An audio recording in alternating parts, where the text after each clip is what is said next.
Trick or treat, motherfuckers. Hang on, the camera isn't quite level. There we go. Shuffle this way. There we go. That'll do. So, Dustborn House of Horror Trick or Treat. Little thing that Wizards put on. I attended it Bad Wolf Gaming in Hull, my local game store.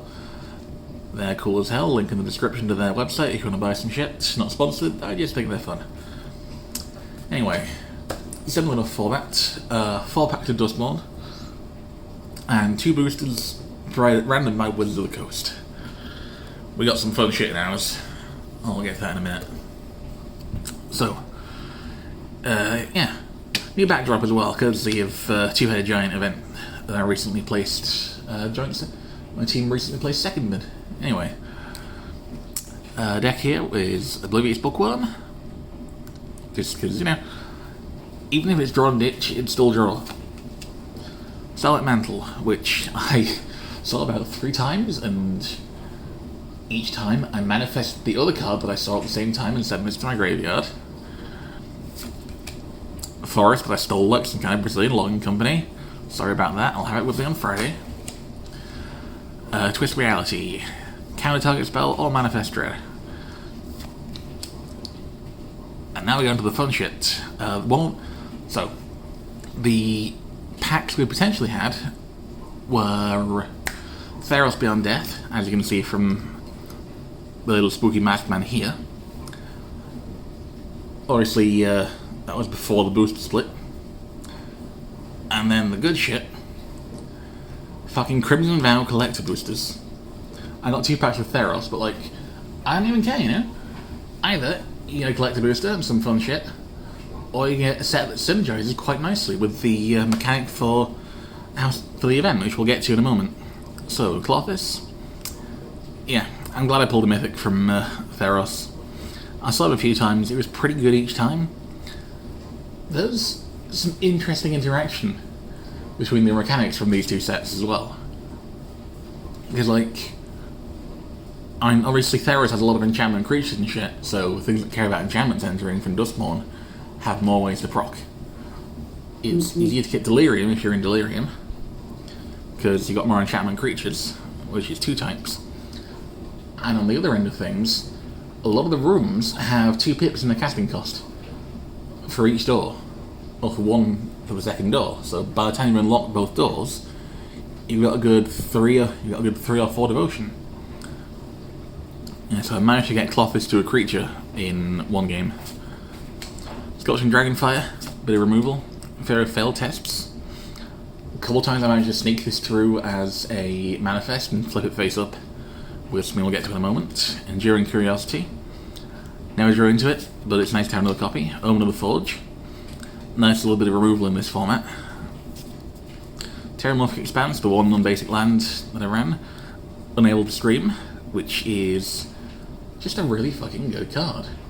Fully expect to see this get, like, a lot of play in Commander, just because it's a 1 mana shut that thing down, you know?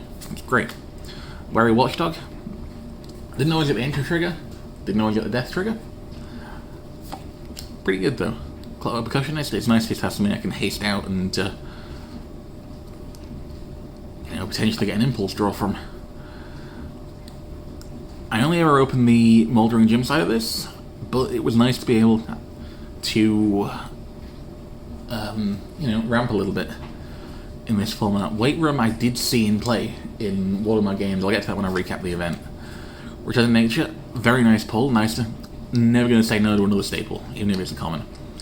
Glimmerburst, nice bit of draw power.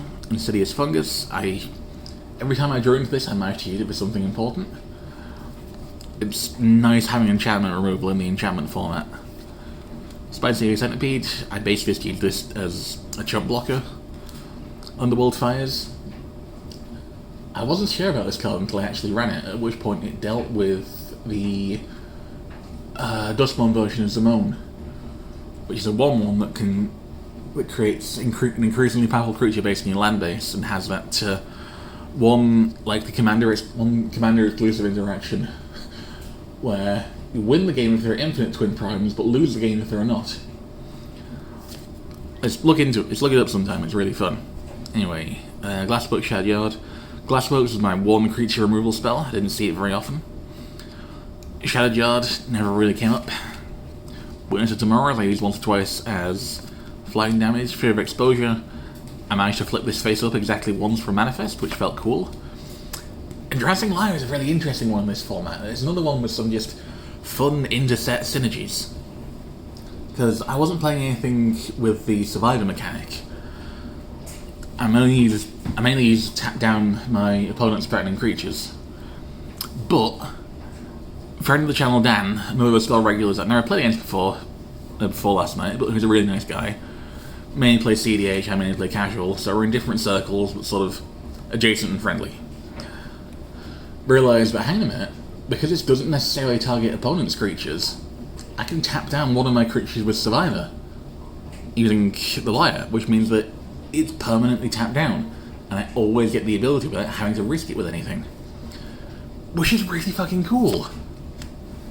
Anyway, Ticket Booth, Tunnel of Hate. You symbol Manifest Dread, Double Striker. I think this side won my game at one point. Probably my favourite pull of the night, Hauntwood Shrieker, just because I've been figuring out, because we're getting a certain big threatening Wooburg creature. Well, I say threatening, it's not super dangerous, but like a well-protected Wooburg creature in Standard for the next 5 years. I've been figuring out ways to turbo it out, and Hauntwood Shrieker fits the deck for that perfectly. I will be running it at 4 when I get that built. This has been nice. I also really like that a lot of the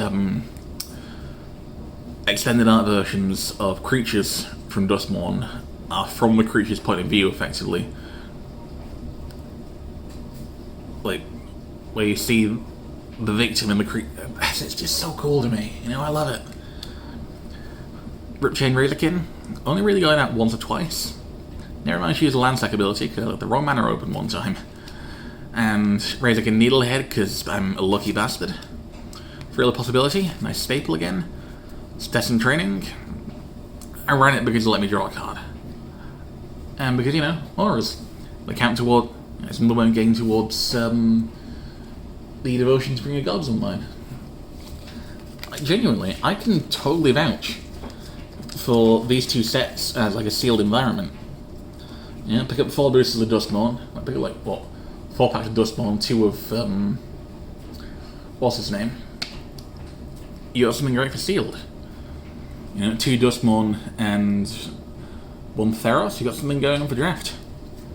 Totally try it. Anyway, on to the fun part of the event, which was the emblem that I also use for tracking my treasures and foods. So, whenever an enchantment you control enters, choose one, trick or treat. I either create a treasure token or I create a food token. This meant that most people were in 3-colour decks because you could very easily mana fix with treasure tokens. It was really fun. Like, one of the better decks I played against, which was unsurprisingly Dan, who came second overall. Yeah, he used treasures to cast outside of the land base he had. It was really interesting to see. I considered doing that, but it wasn't. None of my 1 pip stuff felt super worth risking being unable to cast, and the deck was big enough already. So, I'm just going to grab this bulk of carbs and also a refresher because we have snacks. So, some of these are just miscellaneous good pulls for afterwards. Between rounds I went and grabbed 3 packs of Duskmourn because go on then. And I pulled another Needlehead. And then 4 cards that are all useful in that Selesnya Turbo Out Scary Boy thing that I was talking about earlier. So, yeah, there's also an Altenac in there. Sure. Let's see. Regular packs.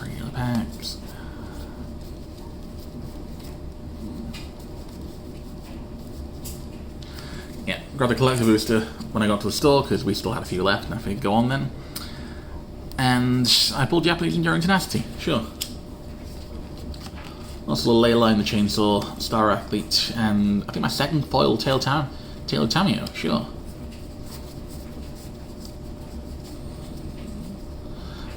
Okay, now we're on to the fun shit from the event itself. Sacrifice, it's worth looking at the history of this card, because it has never appeared in New Border. It's only been Old Border, from Alpha onwards. Last appeared in fucking Summer Magic,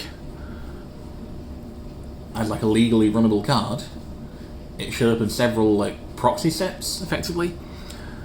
And then it gets a special guest treatment, which is honestly kind of cool. I can dig it. Come back wrong, I can totally use this in a deck that I'm playing, Temple of Plenty. Kind of a feel bad to pull as the rare from one of my 2 packs. You know, kind of hoping that it isn't at rare in Foundations, because apparently the Temple Cycle is getting reprinted there. Rip, Spawn Hunter.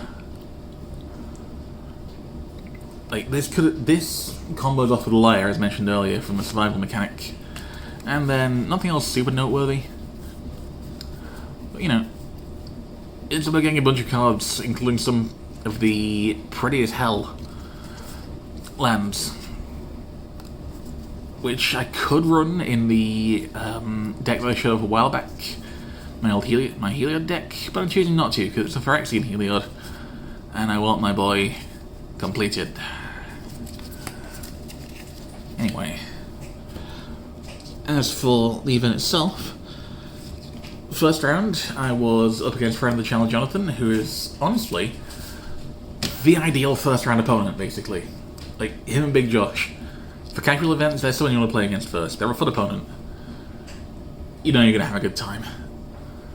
We ended up going to terms in game 2, and I managed to clinch it, setting it to 1-all. Second round, I was up against, I think his name is Liam. I didn't know him, but he was a fun opponent. I feel like he was relatively in like, the getting back into Magic phase. It's based on some of the questions he was asking me about the Mulligan rule and all that. Anyway, yeah, I managed to go 2-0 there, but he was a fun opponent again. Third round, final round, I was up against the aforementioned Dan, and it was 1-all, and game 3 came down to me making a misplay, where I forgot to leave the Liar tapped, which untapped his 5/5, which I could have eaten by sacrificing one of my manifests and paying a cool amount to flip it face up into a 5/4. But he was able to get +3/+0 and flying from one of his enchantments.